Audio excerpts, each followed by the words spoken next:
ठामपणे उभे राहतो. काल आदित्य ठाकरे म्हणजे आदित्य ठाकरेंनी मिमिक्री केल्यानंतर देवेंद्र फडणवीसांनी उत्तर दिलं. त्यांचं म्हणणं त्याने मिमिक्री करावी.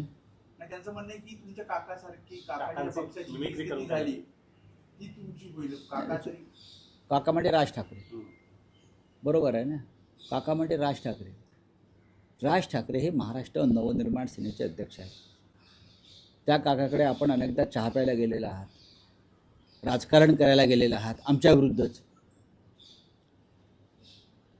त्या काकाचा इतका तिरस्कार तुम्हाला का वाटू लागला की तुमच्यावरती वेळ आली काका मला वाचवा म्हणण्याची? मिमिक्री पेक्षाही ती एक कला आहे. ती सगळ्यांना जमते असं नाही, कोणाला जमणार नाही. भारतीय जनता पक्ष हा कलेचा द्वेष्टा आहे. राजकीय सभांमधून अशा प्रकारच्या नकला सातत्याने केल्या जातात. बाळासाहेबही करायचे. ज्याला जमतं ते करतो. आम्ही कलाकार लोक आहोत. ठाकरे कलावंत आहेत, त्यांना जमतं. राजसाहेबांना जमतं, आदित्यला जमतं, उद्धवजींना जमतं. तुम्ही एखादं फिल्मी स्कूलला ट्रेनिंग लावा स्वतःचं. व्हॉइस कल्चर वगैरे ज्या गोष्टी आहेत सगळ्या त्या करा आणि तुम्ही शिका. आम्ही तुम्ही केलेली मिमिक्री आम्ही एक कला म्हणून त्याचा आनंद घेऊ. आदित्य ठाकरेंसमोर शीतल गंभीरला आम्ही चर्चा करायला पाठवतो असं ते म्हणतात. राज्याच्या मुख्यमंत्र्यांना अशी वक्तव्य शोभत नाहीत. त्यांनी आपल्या मुख्यमंत्री पदाची प्रतिष्ठा ठेवावी.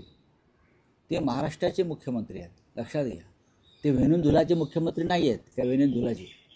ते छत्रपती शिवाजी महाराजांनी स्थापन केलेल्या शाहू फुले आंबेडकरांचं वैचारिक वारसा असलेल्या महाराष्ट्राचे मुख्यमंत्री आहेत.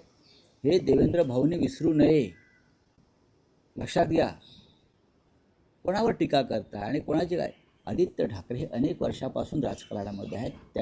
त्यांना राजकारणाचा वारसा प्रबोधनकार ठाकरे, बाळासाहेब ठाकरेंपासूनचा आहे. ते या राज्याचे कॅबिनेट मंत्री होते आणि ते आमदार आहेत. आणि तुम्ही अशा प्रकारे जर त्यांनी मांडलेल्या मुद्द्यांना उत्तर द्या ना. त्यांनी तुम्हाला चर्चेचं आव्हान दिलेलं आहे ना, ते आव्हान तुम्ही स्वीकारलं पाहिजे. तुम्ही ते आव्हान न स्वीकारता ह्याच्याशी बोला, त्याच्याशी बोला, त्याच्याशी बोला, हीच मिमिक्री आहे आणि मॉकरी आहे.